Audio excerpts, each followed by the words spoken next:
Louvado seja Deus, os idosos já começaram a receber suas vacinas. Temos boa expectativa, né?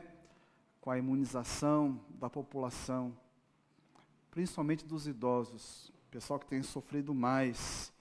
Que Deus abençoe, né, esse processo tão importante para o Brasil e para o mundo também.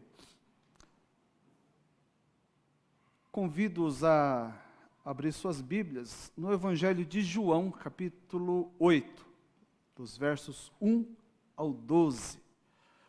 O tema para a nossa reflexão nessa manhã é luz para viver. Diz aqui a palavra de Deus. Jesus, porém, foi para o Monte das Oliveiras. Ao amanhecer, ele apareceu novamente no templo, onde todo o povo se reuniu ao seu redor, e ele se assentou para ensiná-lo. Os mestres da lei e os fariseus trouxeram-lhe uma mulher surpreendida em adultério. Fizeram-na ficar em pé diante de todos, e disseram a Jesus: Mestre, esta mulher foi surpreendida em ato de adultério. Na lei, Moisés nos ordena apedrejar tais mulheres. E o Senhor, que diz? Eles estavam usando essa pergunta como armadilha, a fim de terem uma base para acusá-lo. Mas Jesus inclinou-se e começou a escrever no chão com o dedo. Visto que continuavam a interrogá-lo, ele se levantou e lhes disse: Se algum de vocês estiver sem pecado, seja o primeiro a atirar.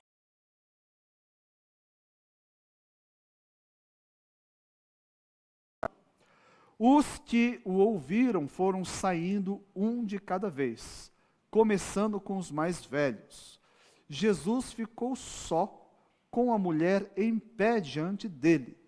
Então Jesus pôs-se de pé e perguntou-lhe: Mulher, onde estão eles? Ninguém a condenou? Ninguém, Senhor, disse ela. Declarou Jesus: Eu também não a condeno. Agora vá e abandone sua vida de pecado. Falando novamente ao povo, Jesus disse: Eu sou a luz do mundo. Quem me segue nunca andará em trevas, mas terá a luz da vida. Louvado seja Deus por sua palavra. Pai Santo, pedimos que o Espírito Santo que está conosco, desde antes de chegarmos neste recinto, ou dos irmãos e irmãs, para chegarem em suas salas, ligarem os seus aparelhos. O Senhor esteve conosco o tempo todo, porque diz a tua palavra, é certo que não dormita e nem dorme o guarda de Israel. O Senhor está o tempo todo conosco, mas neste momento, estamos aqui para cultuar o Senhor. E neste momento específico, ó Deus, pedimos que a Tua palavra, ela nos comunique a Tua vontade, as Tuas verdades, de modo que alcancemos edificação nessa manhã. Para isso pedimos sim a assistência do Teu Espírito, no nome de Jesus. Amém.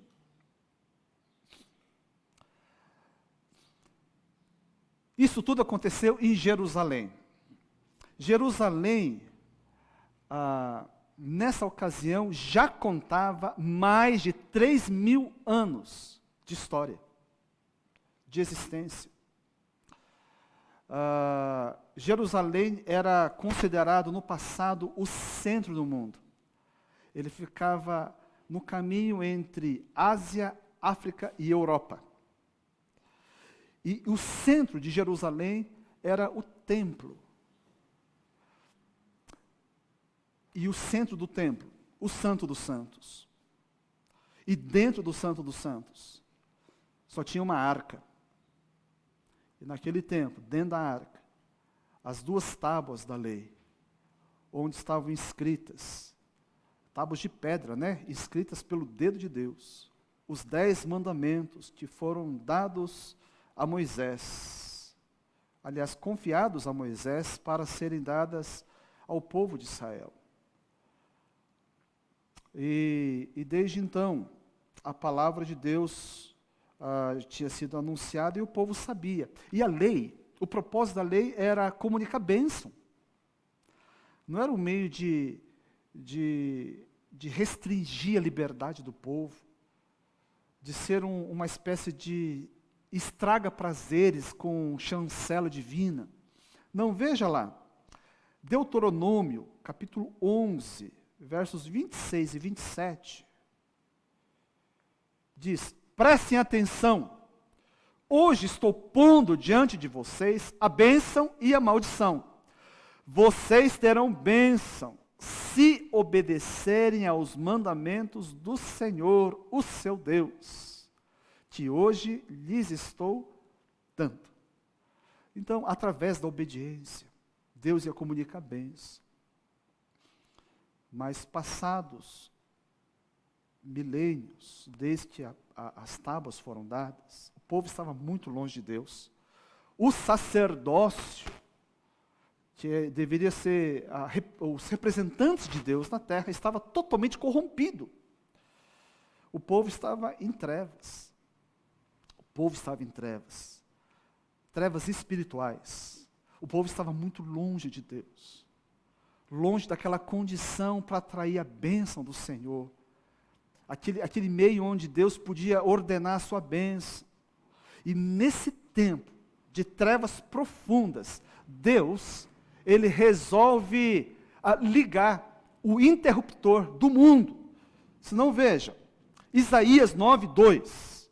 O povo que caminhava em trevas viu uma grande luz. Sobre os que viviam na terra da sombra da morte, raiou a luz. E essa luz estava ali, no templo, juntamente com o povo. Essa luz era Jesus.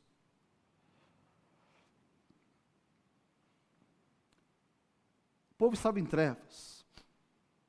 Nós já andamos em trevas. Talvez você esteja em trevas. Esse negócio de trevas, de escuro, tem um certo atrativo. Porque no escuro, no anonimato, às vezes as trevas podem ser em plena luz do dia.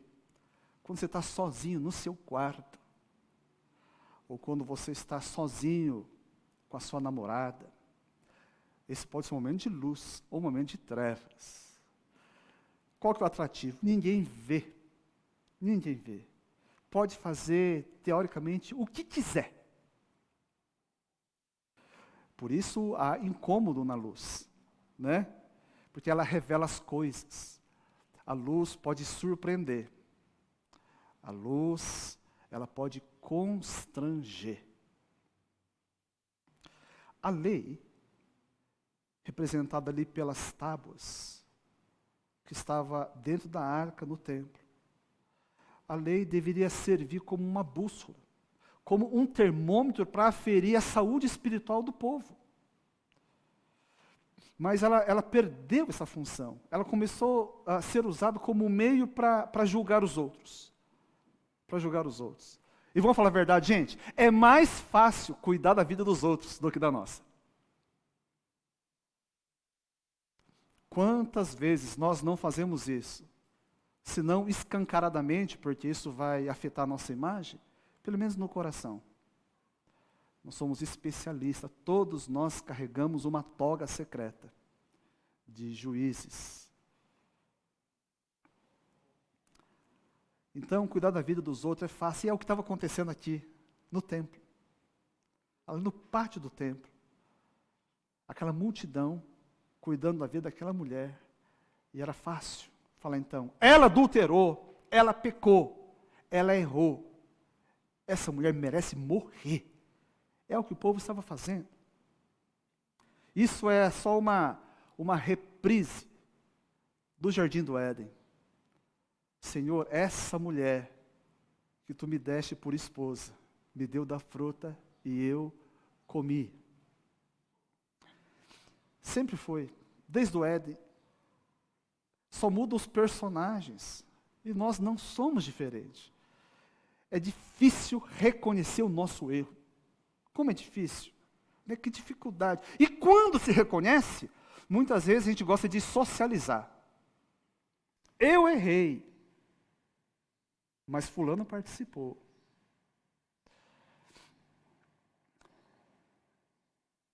Eu costumo dizer que tem, grosso modo, 2 tipos de casais. Casais casados. Aqueles que fazem parte de um grupo mais raro. Sabe, daquele que consegue reconhecer. Como Davi. O rei Davi não era o homem segundo o coração de Deus à toa, porque quando ele errava, ele era homem suficiente para dizer, eu errei. Natan enfiou o dedo na fuça dele e falou assim, você este homem. O que Davi fez? Imediatamente, eu pequei contra o Senhor. Ele assumiu totalmente. Agora, esse tipo de casal, né, onde os cônjuges conseguem ter esse tipo de postura, dificilmente chegam no gabinete para aconselhamento pastoral. Logo, quando vem, os casais costumam vir, 99% são desses do tipo que estava aqui no templo. Como é que é? Falou assim, está certo, pastor. Eu grito mesmo lá em casa, eu sou grosso com a minha esposa, mas ela também é.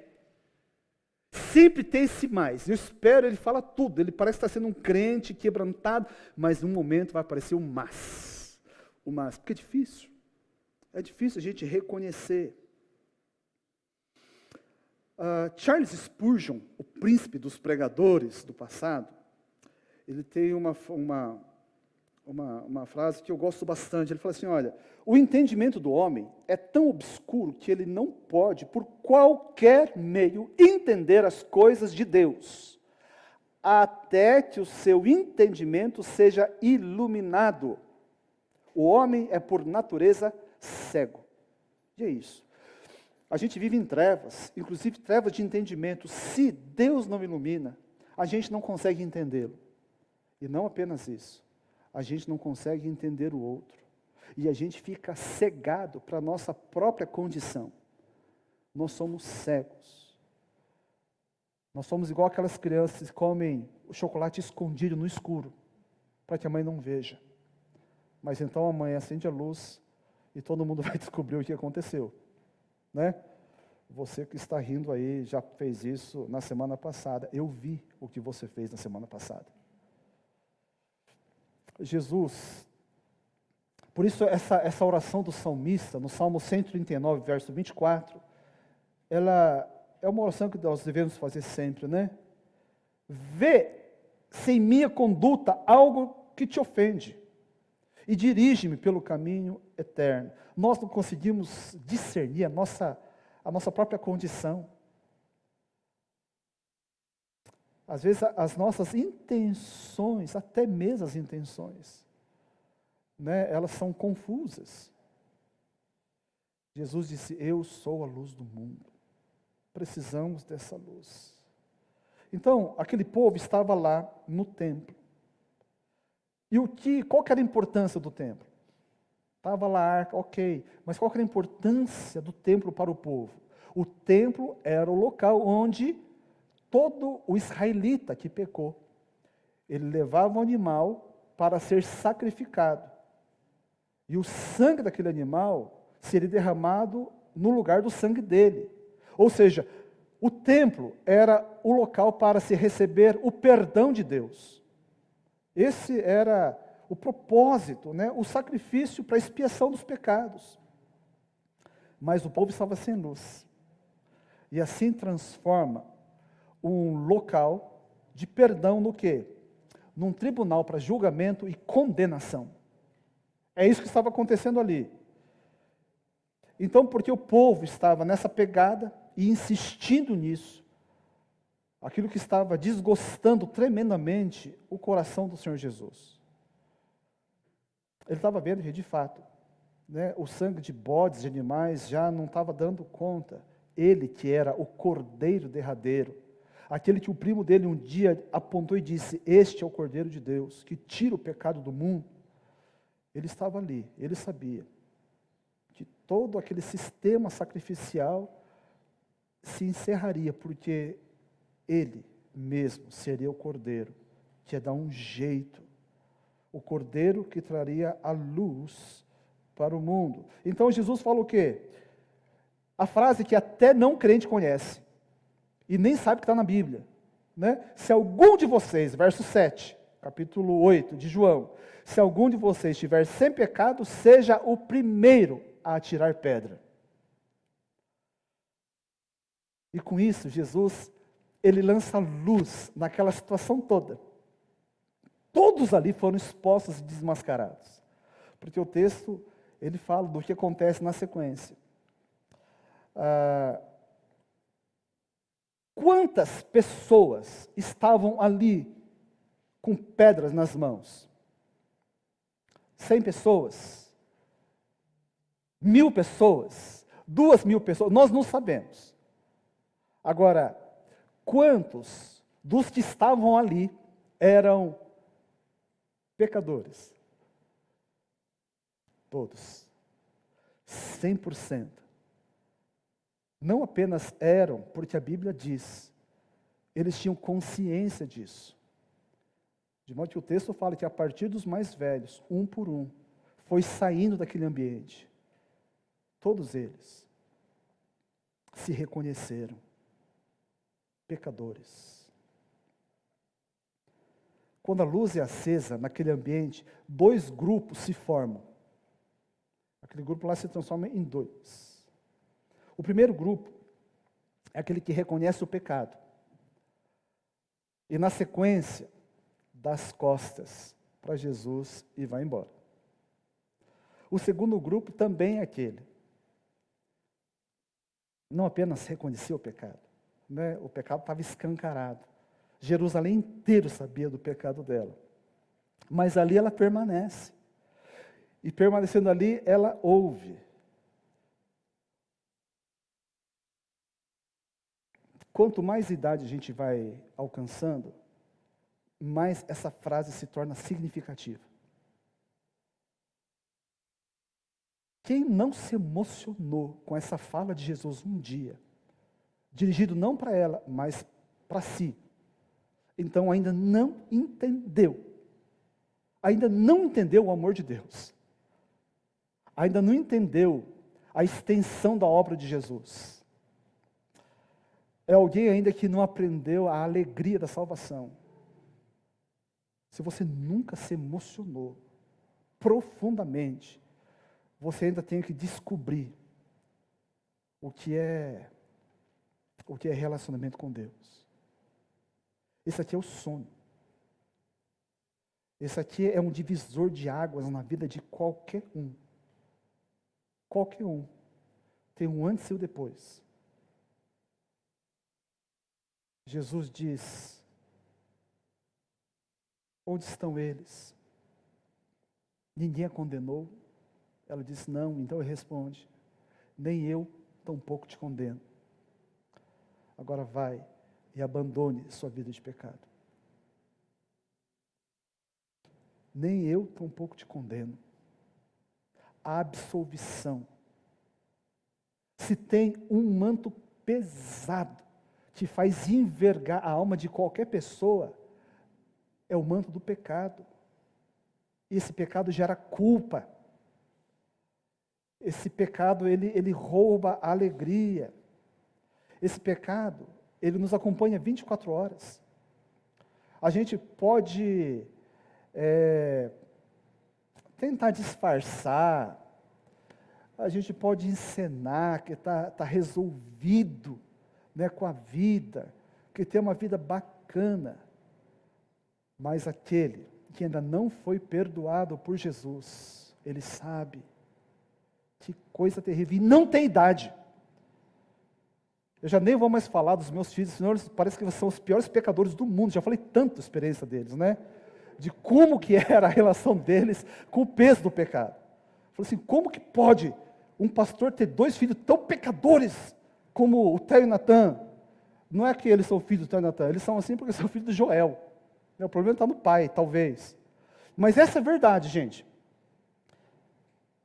Quando o Espírito de Deus comunica essa verdade, do perdão de Deus, que coisa preciosa. E então ela que começou debaixo de uma condenação, ela recebeu perdão. Ela que estava com a vida destruída, ela foi restaurada. Essa mulher que estava no fim da linha, naquele momento, por causa de Jesus, ela ganha esperança. Tudo isso faz aquele que é a luz do mundo. João 3,17. Pois Deus enviou o seu Filho ao mundo, não para condenar o mundo, mas para que este fosse salvo por meio dele. É por isso, porque Jesus estava cumprindo o seu propósito. A luz veio para o mundo para isso. Agora, para que Jesus possa salvar esse que está no mundo, você e eu, como aquela mulher, é preciso que se reconheça perdido. É preciso que se reconheça necessitado de socorro, de ajuda. Agora, não basta reconhecer. É necessário desejar ser salvo. Apenas reconhecer como pecador, todos que estavam no templo reconheceram. E um por um saiu, atestando, eu sou um pecador. A luz, meus irmãos, não objetiva condenar as pessoas. Mas assim como os bichinhos, né? Em casa a gente tem um terreno baldio enorme do lado. Em tempos de bichinho, é só acender a luz que vem uma enxame de bichinhos ali. A luz, assim, ela atrai. Mas atrai para salvar, porque lá em casa atrai como uma armadilha. Né? Porque ele chega na luz, ele se queima e morre. Né? Graças a Deus por isso. Né? Que morram mesmo.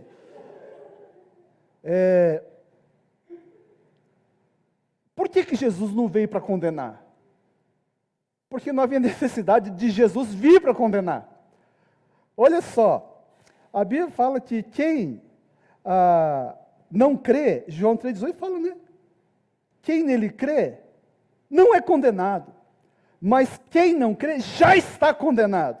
Por não crer no nome do Filho unigênito de Deus. Todo mundo precisava vir, né? O mundo inteiro já estava debaixo de condenação. A luz, então, veio para salvar. E ela é atraente para quem tem sede de vida.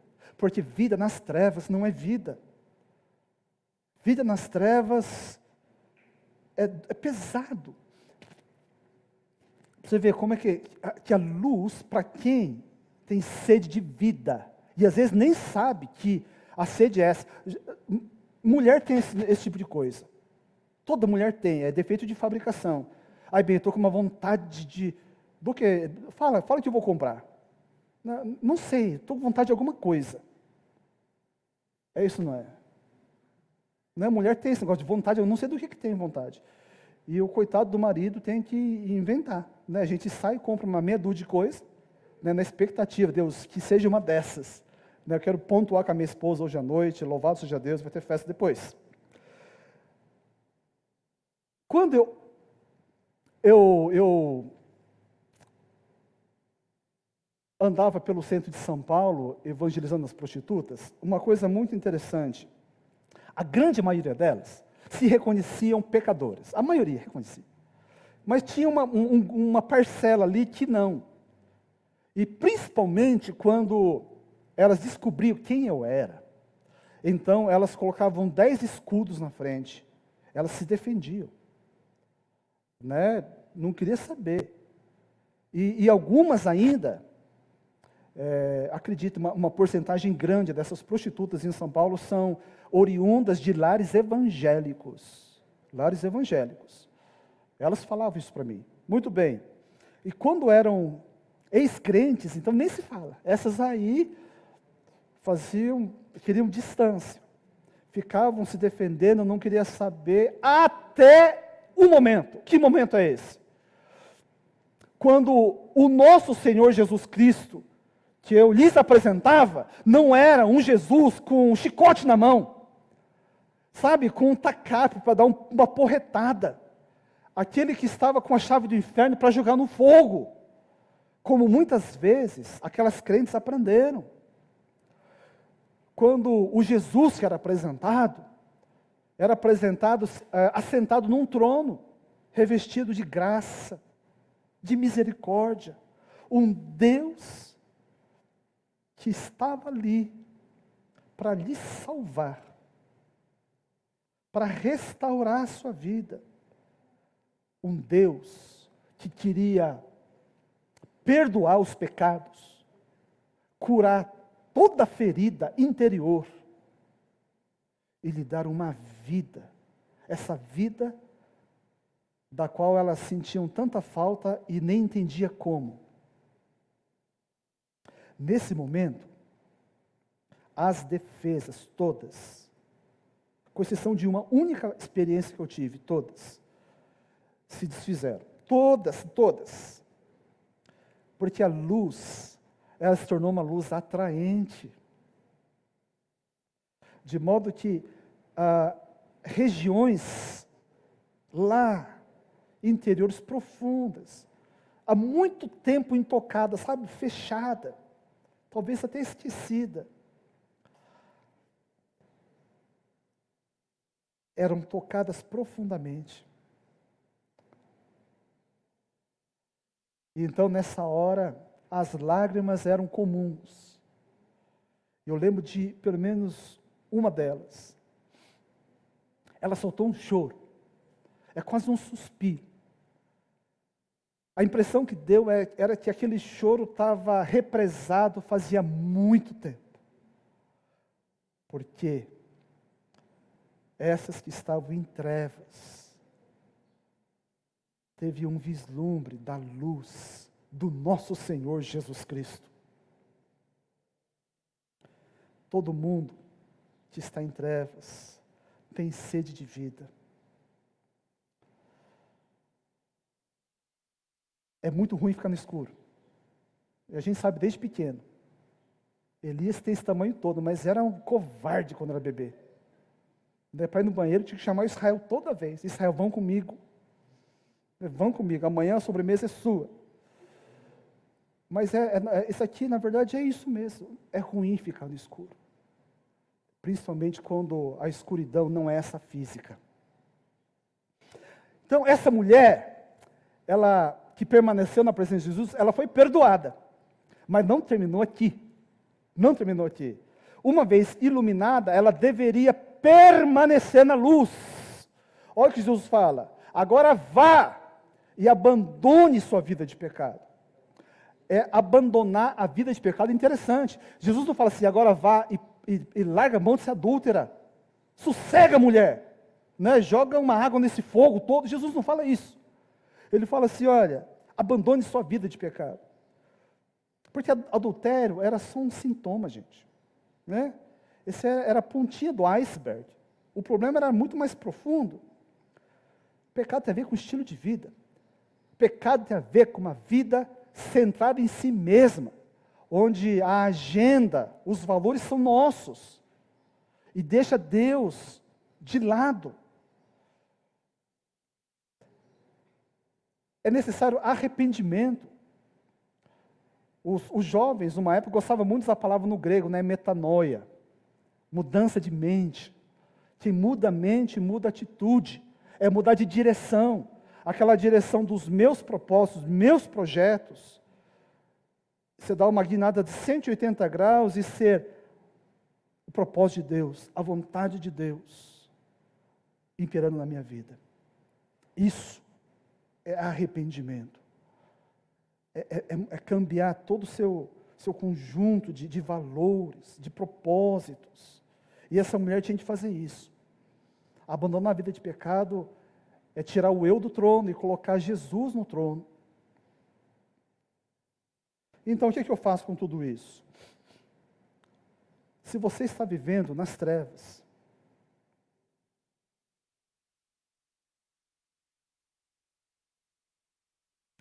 Confesse. Primeira carta de João, capítulo 1, verso 9. Se confessarmos os nossos pecados, Ele é fiel e justo para perdoar os nossos pecados e nos purificar de toda injustiça. Ele perdoava no passado, perdoa ainda hoje e vai continuar perdoando até a sua segunda vinda. Então, confessar, no grego é homologel, né, de homologar, é concordar com Deus que eu sou pecador. Aquilo que Deus fala que é errado e pronto, sem justificar, sem socializar o seu pecado com outras pessoas. E confessar, gente, implica também especificidade, já não é? É ser específico. O pecado tem nome. Esse negócio fala assim, Deus, me perdoe a multidão de pecados. Parece assim piedoso, né, não é? Você já põe tudo já no pacote. Não, quem generaliza não tem consciência de pecado. Né? Não é assim. Quem confessa tem o perdão. E a Bíblia diz, sabe por que Deus... Olha só, isso aqui é importante demais. E tem tudo a ver com Jesus. Ele perdoa, Ele purifica, porque Ele é fiel e justo. Porque Deus é justo, Ele vai te perdoar. Não é porque você merece perdão. Não é porque eu mereço perdão. Não é porque eu sou bonzinho. Não é porque eu resolvi acertar a minha vida. Deus perdoa. Quando eu e você confessamos, porque Ele é justo. O que tem a ver isso com justiça? Porque quando eu confesso o meu pecado diante de Deus, Deus entende que aquele pecado que eu estou confessando naquele momento, já foi pago. Aquele pecado já foi resolvido. Aquela conta já foi liquidada quando? Há 2000 anos, na cruz. Quando Jesus se faz maldição no meu lugar. A justiça de Deus o impede do quê? 2 vezes pelo mesmo pecado. O mesmo crime não pode ser pago 2 vezes. A mesma conta não pode ser paga em duplicidade. A justiça de Deus está em reconhecer que o Filho dele, a luz do mundo, aquele que veio resolver a minha vida e a sua, ele fez tudo isso lá na cruz do Calvário. Veja a seriedade daquilo que o nosso Senhor fez por nós, Jesus Cristo. Ele tem que deixar, se for o caso, hoje, de ser o Salvador do mundo, para ser o meu Salvador. Não basta que ele seja Salvador do mundo, ele tem que ser o seu Salvador pessoal. Jesus não é apenas aquele cuja luz revela o pecado, mas ele resolve o problema do pecado. Jesus não condena a mulher, lembrando que ele é o único que restou no templo. Portanto, é aquele que teria o direito de pegar a pedra e atirar contra aquela mulher. Ele podia ter jogado a primeira pedra, mas ele não fez isso, porque ele não veio para condenar o mundo. Não veio para esmagar a cana quebrada, nem apagar a torcida que fumega. Ele veio buscar e salvar o perdido, a ovelha perdida, a dracma perdida, o filho perdido. Jesus veio para os doentes, porque os sãos não precisam de médicos, e sim os doentes que se sabem doentes.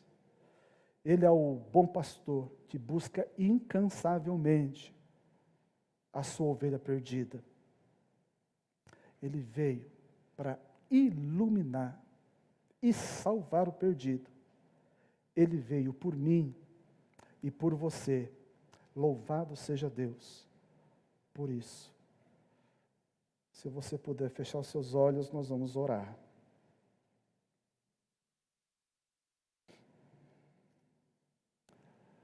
Pai Santo,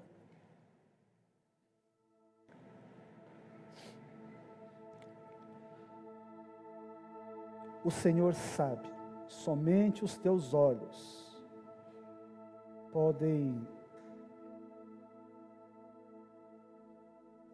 discernir a realidade de cada um de nós que estamos aqui, esses que estão em suas casas.